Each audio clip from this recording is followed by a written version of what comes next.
Welcome to New Filmmakers Los Angeles in partnership with Movie Makers magazine. I'm Taylor Cloyes and we're here in Camerich Los Angeles showroom. I'm here with John to talk about his film, I Did Not Forget You. Let's take a look.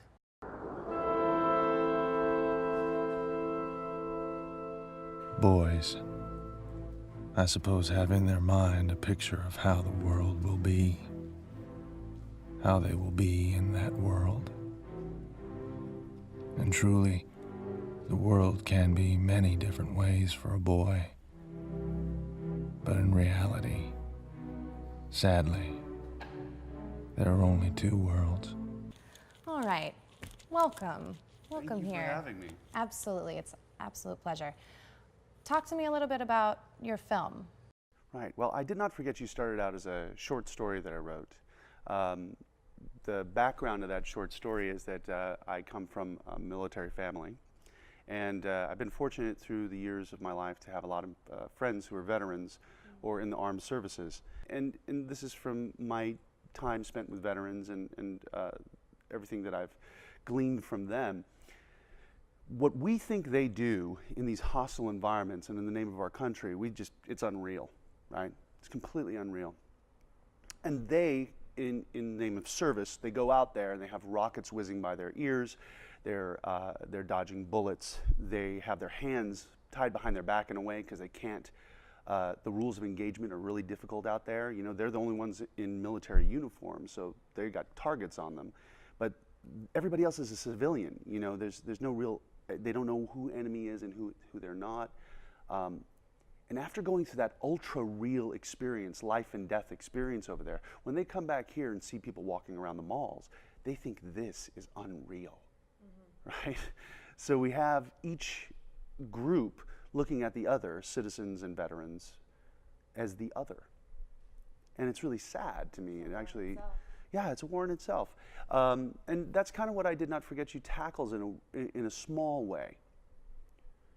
It shows you actually two people who are completely disconnected from the world, severed from it.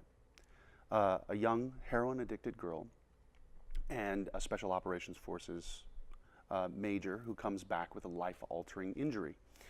You know, it's Hemingway-inspired a little bit, you know, Sun Also Rises, but it's the notion that they come back with wounds that you cannot see. So my film doesn't actually concentrate on any sort of specific PTSD. And by the way, PTSD is just such a large umbrella. It covers so many things. It's so easy to say. We all have PTSD, okay? If you've been through a traumatic anything, you have a post-traumatic stress. So it's such a catch-all. But what does it mean to have invisible wounds mentally, emotionally? How this little girl has gone through some trauma, had to watch her mother die of cancer alone, doesn't know her father at all. He left when she was a little girl. And this guy shows up who says he served with her dad, and he's here to protect her. But she doesn't want any of it. And this really unlikely pair travel back into the United States. That's also why the story starts in Juarez, Mexico. She went away from the US, he went away from the US, and they find themselves having to drive back into a world that neither of them know if they want to be any part of. Now, the ultimate conclusion of a story like this, if it was a feature film, would be they would actually go into society and that stark contrast would start to take hold. But this is just their road trip together. And the secret that they find out at the end is that they're much more connected than one realizes.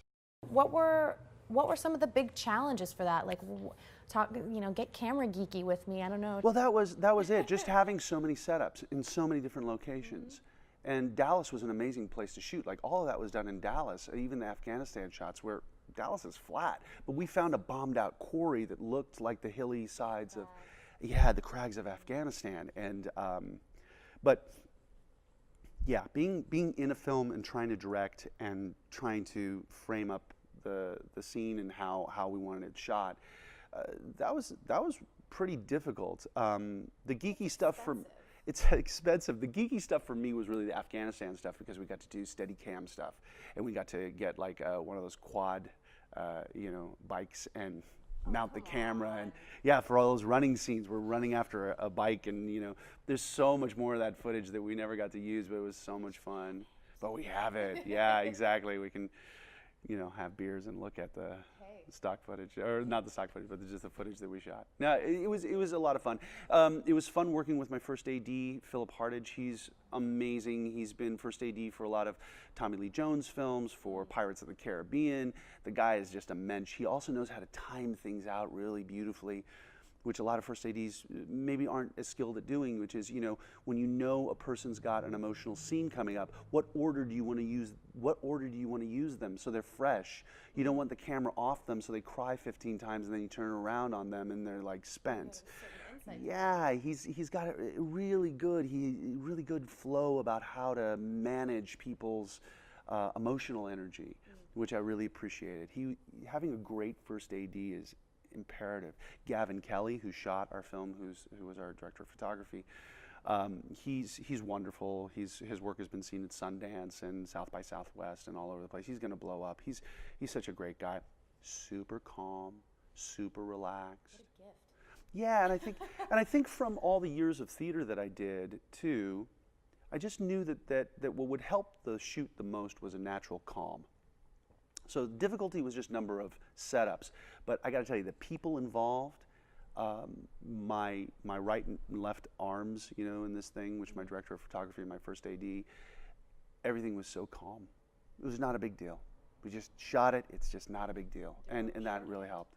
Yeah, it was great. It's hard for me going on to my next project not wanting to use them again, because you go, oh, why would you want to use anybody else once you get, you know, broken into each other? But obviously variety is the spice of life. It's really what you want.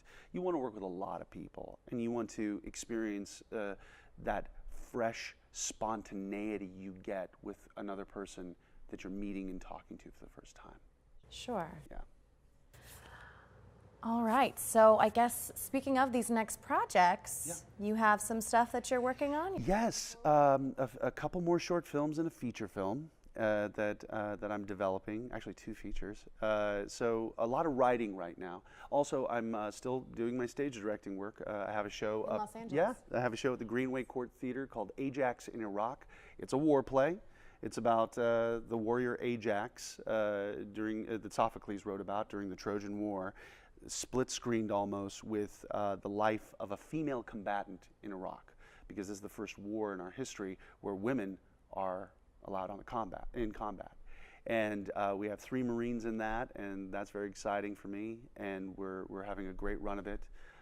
My theater company is called Not Man Apart Physical Theater Ensemble, so it's a very visceral kind of theater experience. We pick each other up and throw each other through the air. I started my career actually as a dancer, so my choreography and my directing and my staging skills are what has sustained me all these years, and now I'm transitioning. Combat is nothing if not a dance. Yes, yeah, and then there's real dance. Then we actually have a lot of really immense physical feats we do in it, and I guess by the time I get to my feature film debut, I really want to see how much of that I can like sew into the film work I do, the theatricality I have, kind of making its way into the film work, because I think that would be interesting. Hard to do, but we'll see. You don't seem like someone who shies away from a hard to do anything. Thank you. Thank you so much for coming in. We really look forward to seeing more from you. Thanks. Thanks You'll for be the coming first to know. to New Filmmakers Los Angeles. Thank you so much. Absolutely.